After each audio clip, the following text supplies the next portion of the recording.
साहेब पानसरेंच्या फोनापासून आम्ही सांगितलंय की ना हे बघा नाही ही रीत नाहीये. ज्याला धमक्या येतात ना त्याला संरक्षण देताय आणि जो धमक्या देतो ना त्याला मोकाट सोडताय. आम्हाला नवा संरक्षण आम्ही समर्थ आहे आणि तू स्वतः समर्थ संरक्षण घ्यायला करायला स्वतःच. ज्याने धमकी देईल त्याला अटक करा ना तुम्ही. आम्हाला आता सांगा कॉग्निझेबल ऑफेन्स करा म्हणून आम्ही थांबतो. कॉग्निझेबल ऑफेन्स व्हायला पाहिजे. नाही गायकवाड ते आहे पण गायकवाडचं बोला. गायकवाडला इथं कॉलरला धरून घसरत आणला पाहिजे कोल्हापूरच्या शाहू महाराजांच्या. आता एवढंच नक्की की आपण त्या ठिकाणी अभिप्राय घेतलेला आहे. त्या ठिकाणून आपल्याला कोणते कलम लागणार आता मी ते उच्चारत नाही करत. कोणते कलम लागणार इतका सुद्धा अभिप्राय आपल्याला आला असेल.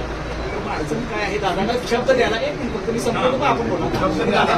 आम्ही कायदेशीररित्या कायद्याच्या बाहेर एकही सेक्शन आम्हाला अजिबात साहेब नको आहे. ही मागणी आम्ही करणार नाही. पण जे आता तुम्हाला अभिप्राय आलेला आहे जे सेक्शन्स आलेले आहेत ते सगळे सेक्शन जे आहेत कॉग्निझेबल आहेत नॉन बेलेबल आहेत. तर ते सेक्शन्स अटॅच करून आम्हाला एफआयआर तुम्ही दस्त करतोय असं आम्हाला दादांच्या समोर शब्द द्या.